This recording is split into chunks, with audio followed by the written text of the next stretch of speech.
हिंदुस्तान को आज़ादी 15 अगस्त 1947 को मिली थी।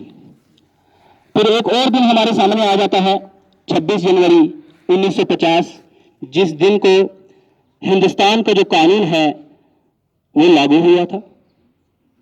लेकिन आज 26 नवंबर है, लेकिन हम इसको कॉन्स्टिट्यूशन डे के नाम से सेलिब्रेट कर रहे हैं। थोड़ी बहुत कंफ्यूजन आपके माइंड में भी है, हर किसी के माइंड में होती है, और ये कंफ्यूजन होनी भी चाहिए, क्योंकि जब हमें इस चीज का हिस्टोरिकल बैकग्राउंड का पता नहीं होता, ये कंफ्यूजन हमारे माइंड में जरूर आती है। चलिए हम इस चीज की बात करते हैं कि हिंदुस्तान को आजादी तो 1947 को मिली, लेकिन एक चीज ये क्लियर है कि अंग्रेजों ने ये चीज क्लियर कर दी थी कि हम हिंदुस्तान को 1948 से पहले पहले छोड़ देंगे, ये उनका वादा था। लेकिन उन्होंने बीच में एक कंडीशन ये भी रखी थी कि हिंदुस्तानी जो हैं इतने काबिल नहीं है कि अपने लिए एक कानून बनाए। या तो उन्होंने कहा था कि 1935 का जो एक्ट है, एक मिनी कॉन्स्टिट्यूशन जो है, इसको आप अडॉप्ट कर लीजिए, अदरवाइज हिंदुस्तान के पास इतना वो माइंड नहीं है, इतना दिमाग नहीं है, ये ललकार के उन्होंने कहा। लेकिन उसके बाद क्या हुआ कि 2 दिसंबर 1946 को डॉक्टर बी.आर. अंबेडकर की निगरानी में एक कमेटी तश्कील की। ड्राफ्टिंग कमेटी के जो हेड थे अंबेडकर साहब थे। और आप एक चीज को अपने दिमाग में जरूर रखें, हम अपने लिए कानून 1946 को रख रहे हैं। क्या वजह है इसकी? वजह यही है कि उनका प्रॉमिस था कि हम हिंदुस्तान को आजादी 1948 से पहले दे देंगे, हिंदुस्तान को हम छोड़ देंगे। लेकिन उनकी कंडीशंस थी कि हिंदुस्तान अपने लिए कानून नहीं बना पाएगा। हिंदुस्तानी लोग, क्या हुआ कि ये कमेटी बैठ गई और पहली जो इनकी मीटिंग थी 2 दिसंबर 1946 को हुई कि हमने कानून कैसा बनाना है, क्या करना है, क्या नहीं करना है।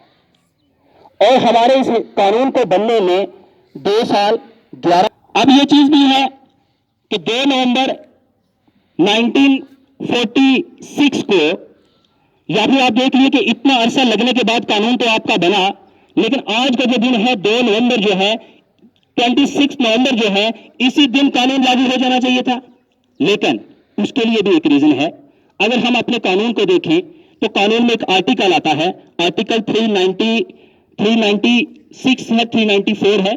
इसमें यह लिखा हुआ है कि हम हिंदुस्तान का जो कानून है वो लागू करेंगे 26 जनवरी 1950 को, क्योंकि इस वजह से, इस रीजन की वजह से हमारा कानून तो तैयार था, लेकिन कानून को पूरी तरीके से इन्फोर्स नहीं किया गया।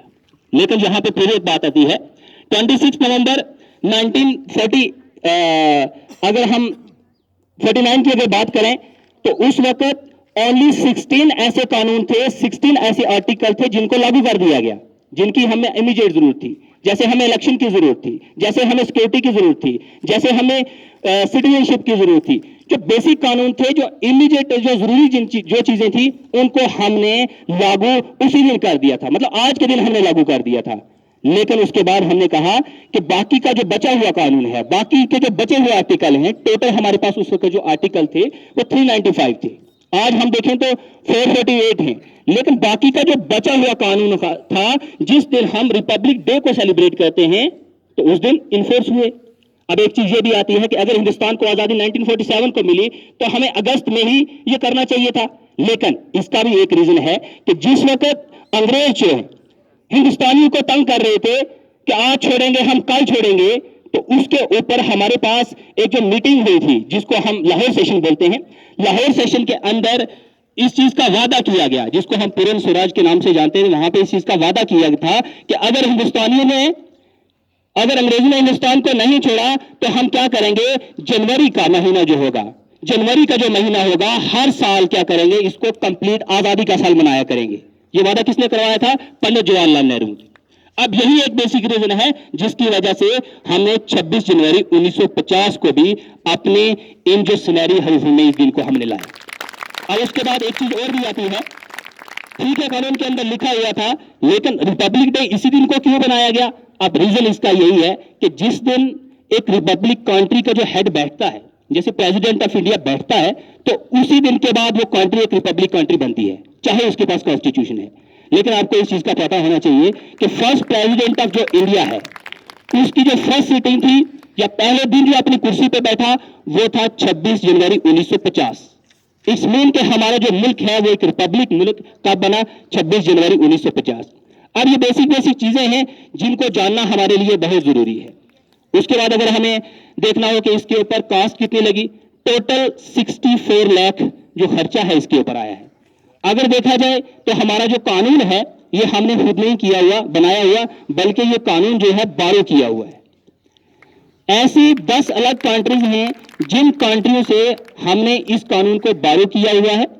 अलग अलग कंट्रीज के कॉन्स्टिट्यूशन को पढ़ा गया, जो भी अच्छी अच्छी चीजें थी उन चीजों को अडॉप्ट किया गया और फाइनली एक अच्छा और जबरदस्त कानून हिंदुस्तानियों ने बना के रखा। लेकिन एक चीज इसमें यह भी है कि हिंदुस्तान का जो कानून है वो एक रिटन कॉन्स्टिट्यूशन है। जब रिटन कॉन्स्टिट्यूशन की बात आती है तो वहां पर दो चीजें सामने आती हैं। मैं इस चीज को क्लियर कट आपको बताना चाहता हूं। रिटन कॉन्स्टिट्यूशन का मतलब यह है कि लिखा हुआ कानून, लिखा हुआ कानून, और इसमें कोई शक नहीं है कि हाथ से लिखा हुआ हिंदुस्तान का कानून है।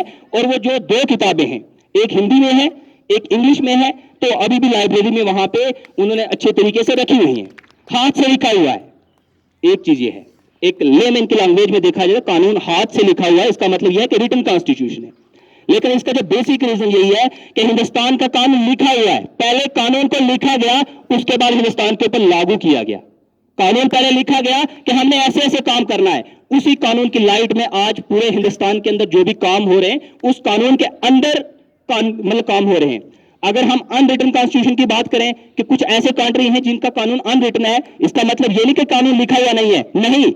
जब भी कोई कंडीशन उनके सामने आती है, कोई सिचुएशन सामने आती है, मीटिंग बैठती है कि हम इस सिचुएशन से कैसे ओवरकम करें, उसके ऊपर एक कानून बनाया जाता है। सिचुएशन के ऊपर जब कानून बनाया जाए तो उसको अनरिटन कॉन्स्टिट्यूशन कहते हैं। जैसे आप ब्रिटेन की बात करें, हम बोलते हैं कि अनरिटन। उसके बाद अगर मैं आपको बताऊं, हमारा जो हिंदुस्तान का जो कॉन्स्टिट्यूशन